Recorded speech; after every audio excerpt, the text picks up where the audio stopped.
My mom looks so happy. I watch her go inside to change into the outfit she's going to leave the reception in. And I just think we did it.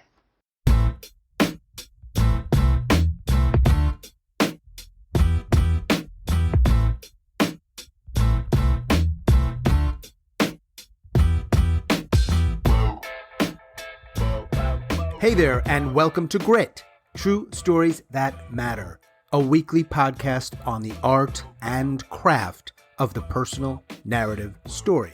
Each week, my partner Kurt and I, Sean, will tackle one question and answer it as best we can to help you craft and tell better, more engaging, more relatable, and more memorable stories, true stories, personal stories, grit stories.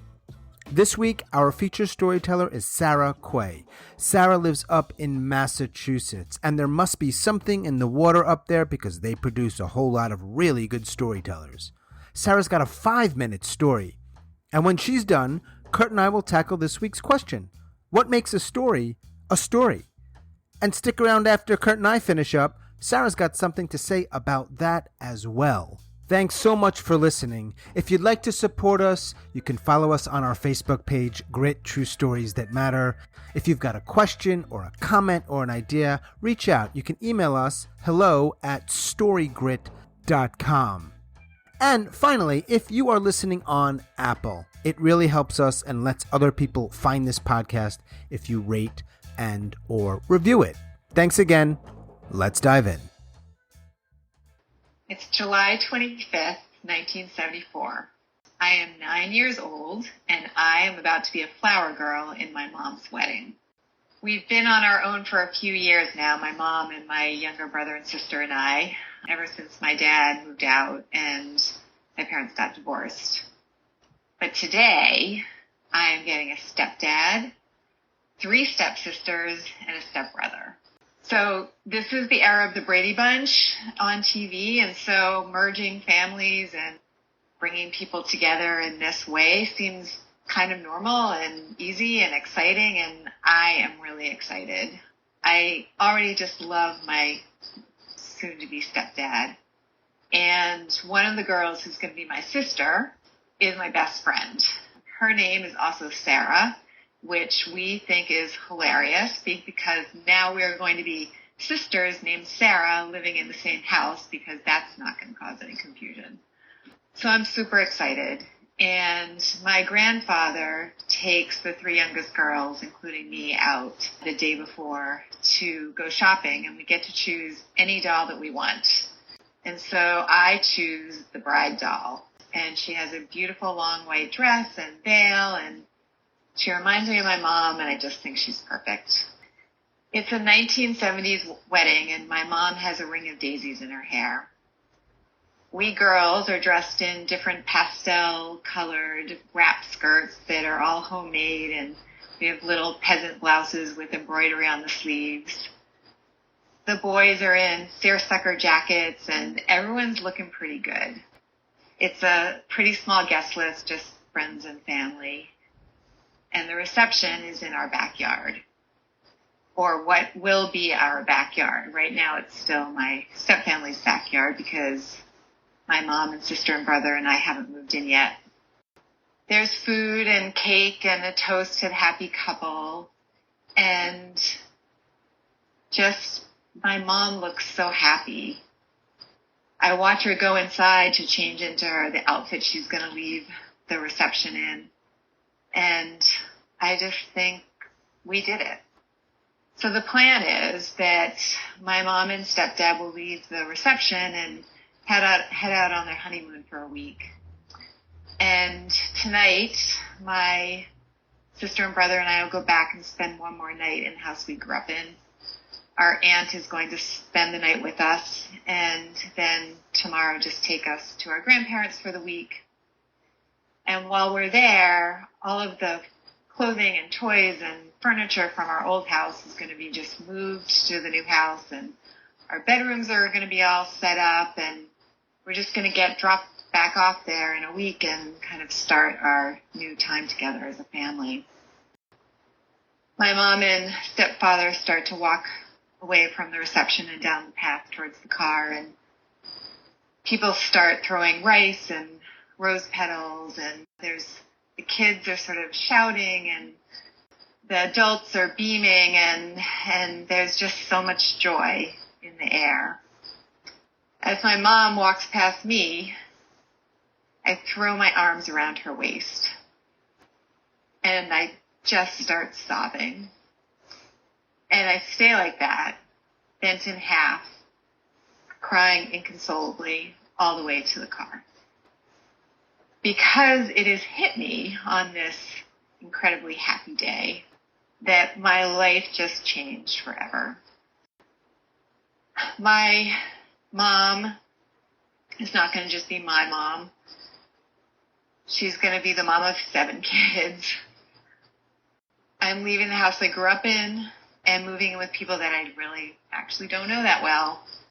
And my mom and my real dad are not going to get back together again. So when I think about that bride doll that I bought just yesterday, I'm thinking maybe I'm going to put it in the back of the closet. Because this is not going to be the Brady Bunch. This is going to be something a lot harder. Our feature storyteller, Sara Quay. Thanks, Sara. Next up, Kurt and I tackle the question, what makes a story a story? And after we're done, Sara has something to say about that as well. Let's dive in. Kurt, Sara was your student, right? Yeah. So in our last session, which is now over, Sara was one of my students, and I can imagine not having known Sara as a student or whatever, and just hearing the story right out of the box, because it just instantly causes me to reflect on something from my own family's past, which is really part of the magic of this art of storytelling. You know, you hear somebody tell a story, if it's coming from the right place, it sparks something in you, and you might go over some part of your life. It doesn't always have to be serious. This story is a very serious story. This story, she starts out with, it's 1974, and I'm, a bridesmaid in my mother's wedding. And I'm thinking, and as we get into the story, I'm thinking about 1975. I'm 3 years old. My mother's getting remarried. I'm thinking 1977. My folks are split, and they're both getting remarried, obviously to different people, the same week. People from our generation, and presumably generations after, the divorce rate is high. Sara has the luxury, for lack of a better word, that they've been through divorce as a young kid. You don't need that to connect to the story, right? You might have come from a family that never dealt with that, and you still might relate to it, but she has that going for her. It's a nice, I certainly connected to it that way, yeah. So why is it, Sean, that this story seems so unique, as common as this territory is? Maybe you just don't hear a lot of people remembering their parents' wedding in this way. Yeah, at that kind of age. And maybe in part it's a reflection of her, I don't know, about making that balance between, you want to make it, something people can connect to and relate to, but also it's her story. And she takes us into a world, and we're like, thank you for taking us into your world and sharing that with us. So that's a tricky balance, I think, of universality and sort of unique thing about the storyteller and his or her experience and how they remember it.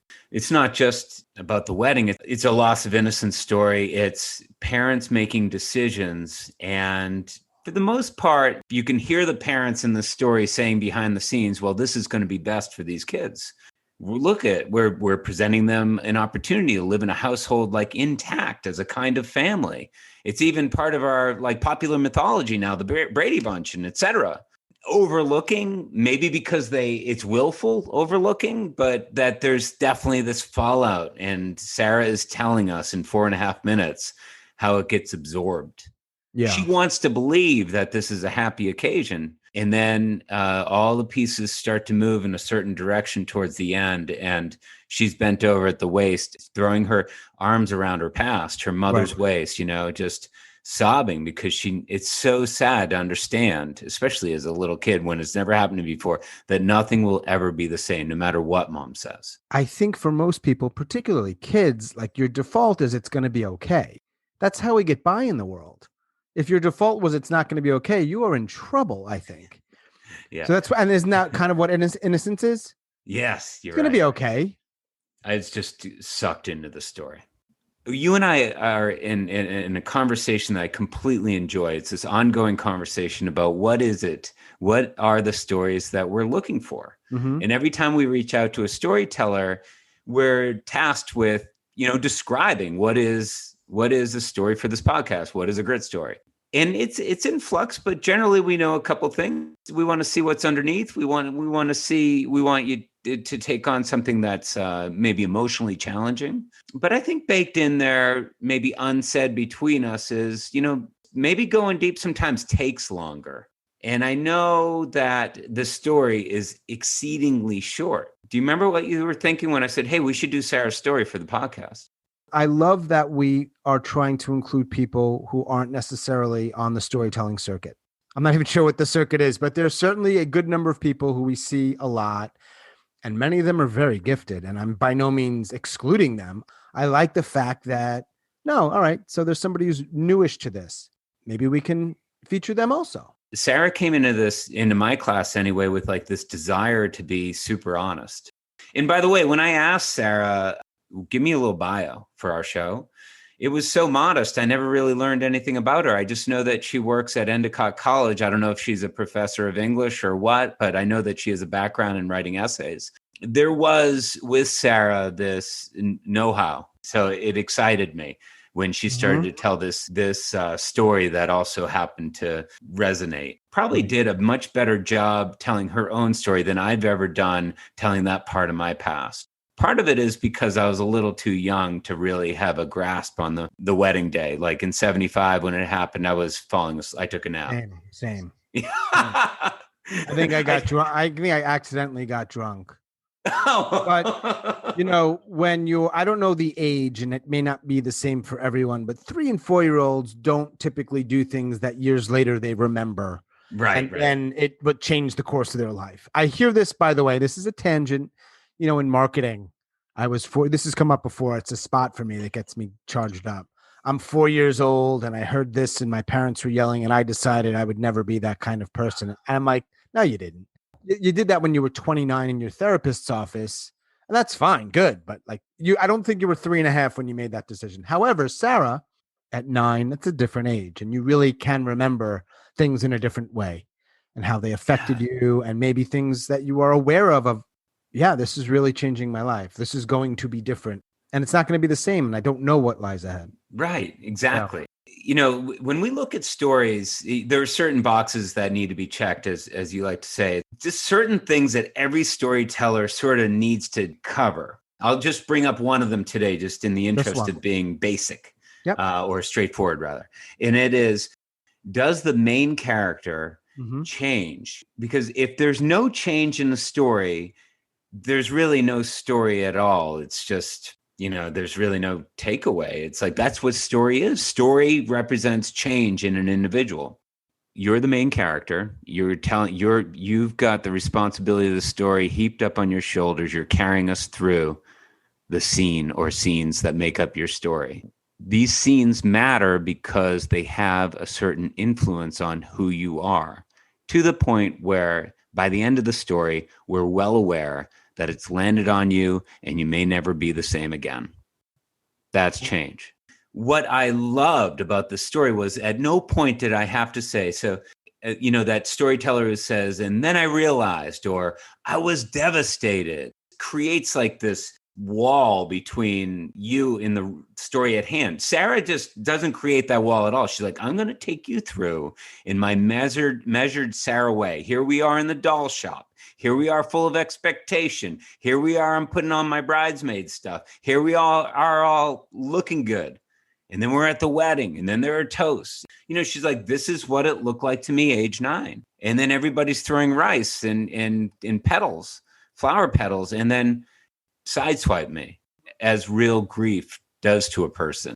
She's not explaining anything. She's just showing you what happened in a really efficient way. The change. So we're talking about a personal narrative story. And I point that out because we use the word story in so many different ways. Share your story. What's your story? Story. We're not talking about just any story. And it matters because if you don't understand that this conversation about change may not make as much sense. Okay. Yeah. Yeah. Personal narrative story, the way it's defined, and it's accepted.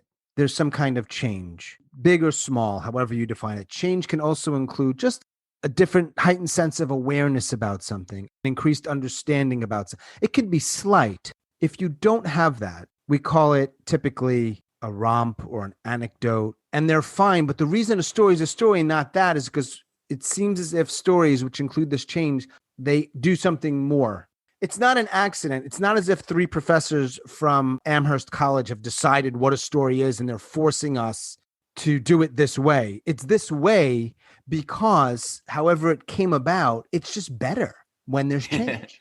Yeah. You can fight it, but you're probably not going to win that fight. It makes you wonder why we're so drawn to it. We're addicted to stories as people. And if stories are change, why are we so hooked on looking at someone else's change? Is there something about listening to Sarah's story that brings me close to the events of my past that perhaps allow me to see it more clearly? I think so. I think so. And I think there's a part of me that wants to be there. But there's this other part too. There's this part that gives all of us anxiety. It's that we know that the future holds changes for us, some of them good, some of them bad. Right. And it makes us anxious that we don't know what they are and that we have absolutely no ability to control them. But it's sort of like you got to stare at it a little bit like a flame or like fireworks. You're like, that's dangerous, but it's rather attractive too. If you look at almost any great book or movie, the main character changes, period. Mm-hmm. If there's one thing they all have in common, that's that, I think. It's not an accident. There's a reason.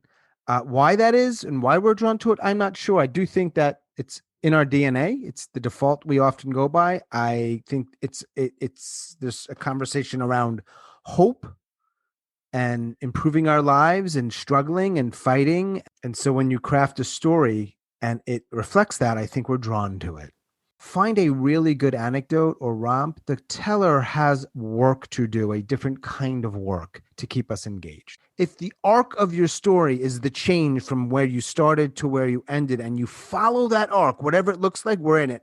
Everything else is just supporting that, including the scenes themselves, the action often.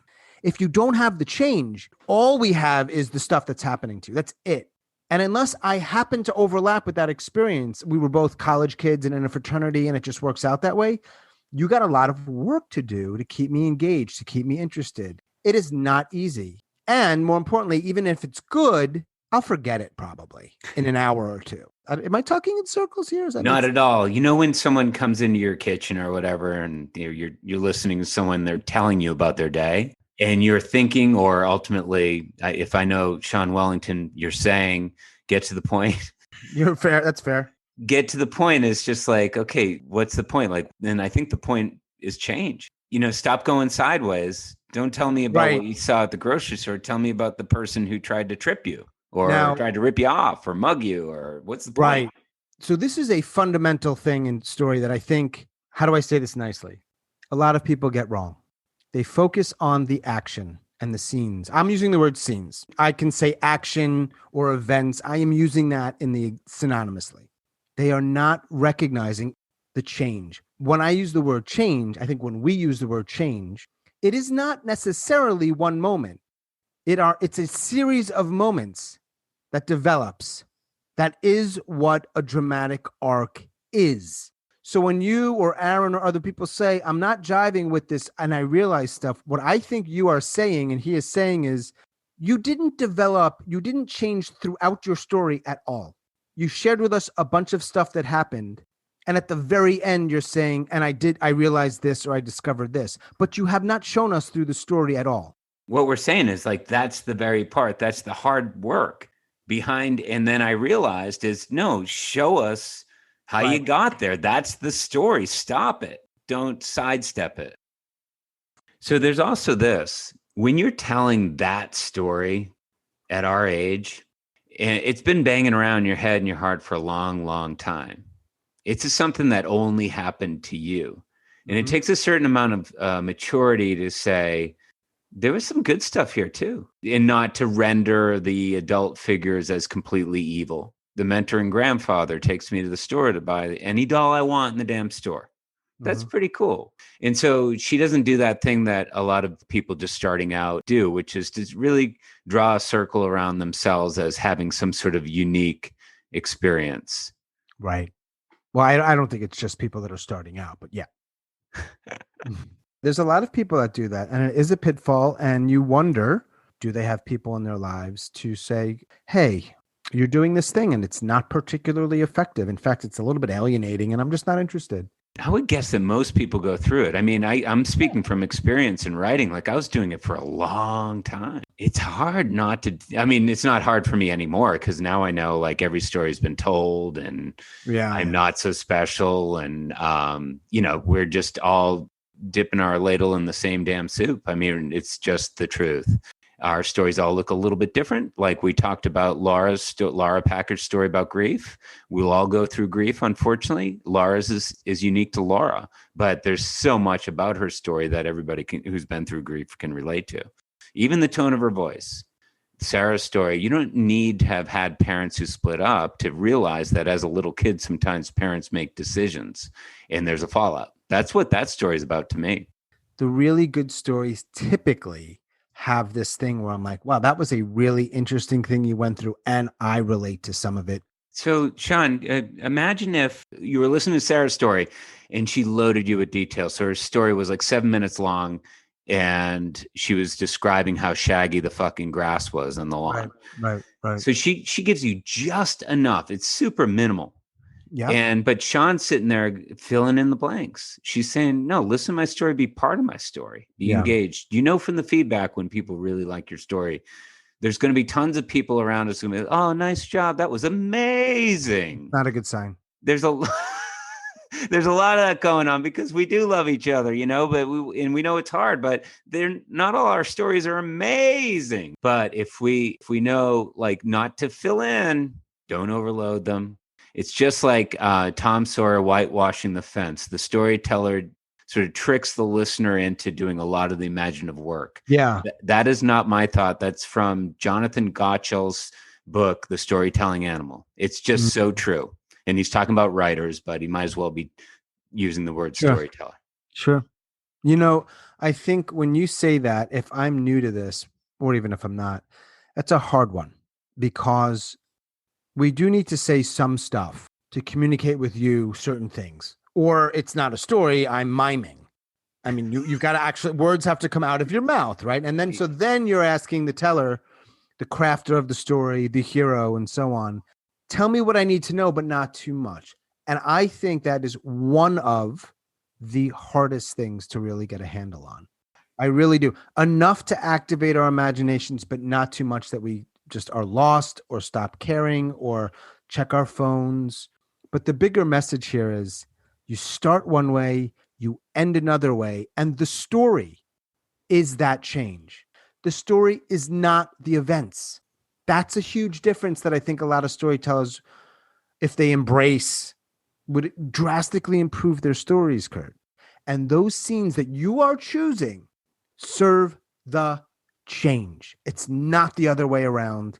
The scenes aren't standing alone. And when you think of it that way, it changes the way you craft things. It really does. In your choice of, is this a story? Is this something to spend time on, develop into a story? Or is it just something that is just a bugaboo in my mind? Like that neighbor, Mrs. Anderson, who used to pinch me. Why did she? Well, I don't know. I'll never know. It's not a story. And if you want to tell me that anecdote and actually like I care, well, I don't know. It's got to be some things. I don't know. Maybe funny, maybe really different, maybe really weird, really something. If it goes on too long without any of those things, 99% of people are not listening. Talking ragtime. And look, your girlfriend's experiences are a little different than most people's. You're in a relationship and you have a duty, arguably, to listen to stuff that is not that interesting. That's why you're a girlfriend. Like I had a bad day. Exactly. Like when I tell my wife I had a bad day. Yeah. Right. There's a few people in our lives, if we're lucky, that are going to listen to that. Now, by the way, they're still probably rolling their eyes because it is indeed boring. Oh, and they're half listening because they get good at it the more time they spend with you. But hey, you've signed up to be someone's spouse, or you were born into being their sibling and you're still close. Suck it up. Give them a little attitude, give them an extra minute or two. Most human beings, you don't get that luxury. And you're probably boring them. This does not mean that you need to do cartwheels or be a clown. What you need to do is find the change and then craft your story with that change in mind. Kurt, this is what makes a story a story.